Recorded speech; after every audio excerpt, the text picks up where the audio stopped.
Chapitre 6. Genre de vie et activité de l'Église du reste. Un esprit de service et de sacrifice. 241.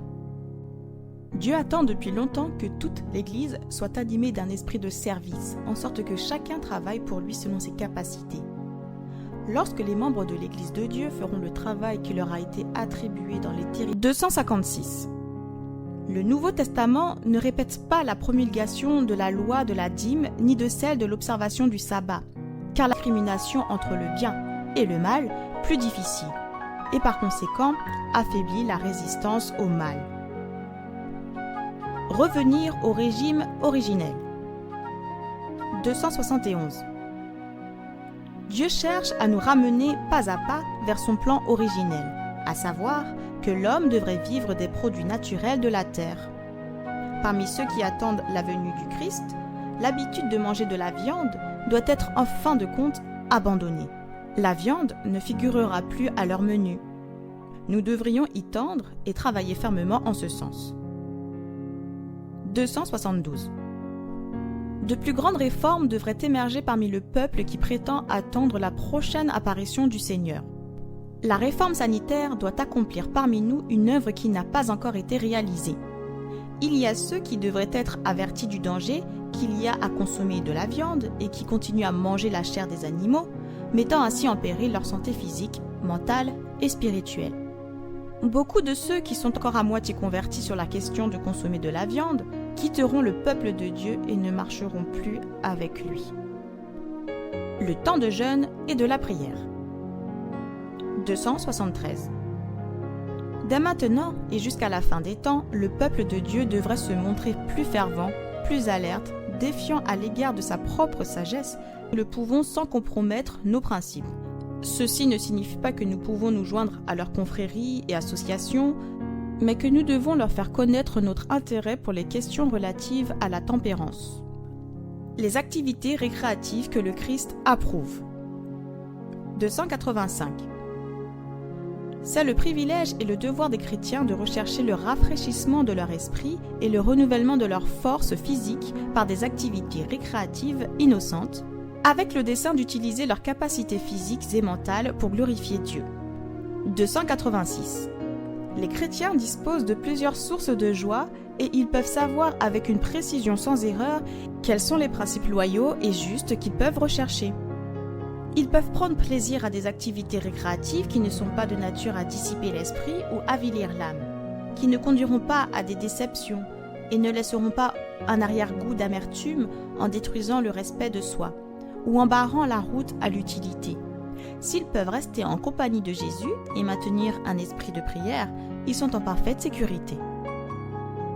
287. Nos réunions récréatives devraient être de telle façon que lorsque nous rentrons chez nous, notre conscience ne nous reproche rien dans ce qui concerne nos rapports avec Dieu ou les hommes.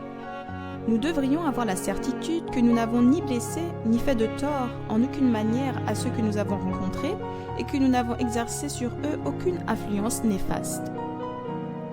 288. Aucun amusement sur lequel vous pouvez demander la bénédiction de Dieu par la foi en vous y engageant ne sera dangereux. Mais tout amusement qui vous disqualifie pour la prière secrète, qui vous empêche de vous approcher de l'autel de la prière et de participer à la réunion de prière est douteux et dangereux. Une musique qui élève. 289.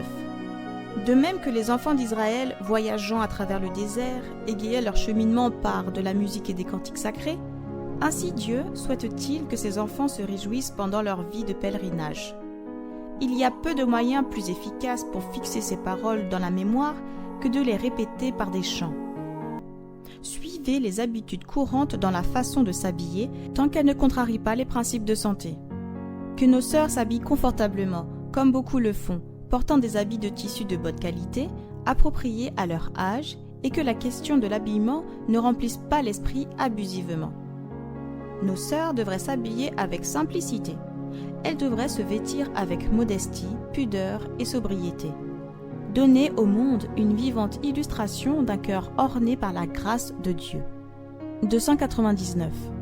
L'apparence, nous exigeons des autres qu'ils adoptent nos idées, mais Mais si tous cherchent la douceur et l'humilité du Christ, alors ils auront l'esprit du Christ.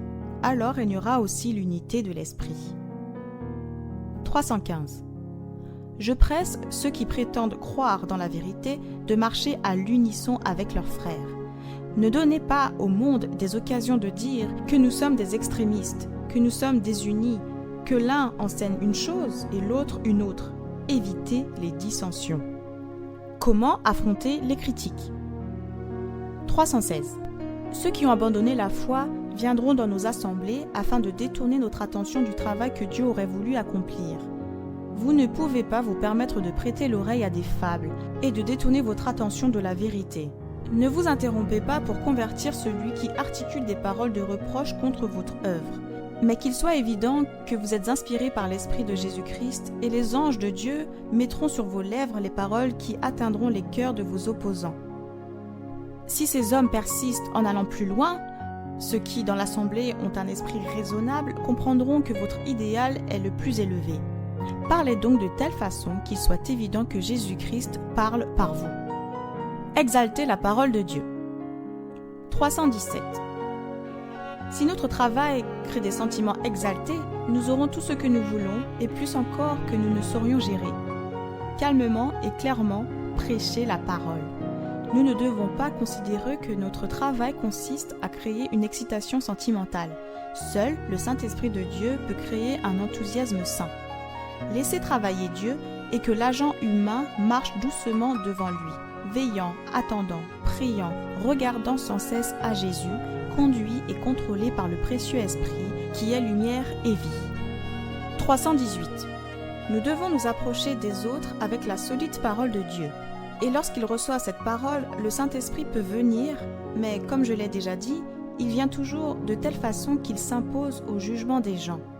Par nos paroles, par nos chants, par toutes nos activités spirituelles, nous devons révéler ce calme, cette dignité et cette crainte de Dieu qui sont caractéristiques de tout enfant de Dieu. 319. C'est par la parole et non par l'émotion ou l'exaltation que nous devons amener les gens à obéir à la vérité. C'est sur le terrain de la parole de Dieu que nous pouvons nous tenir en sécurité.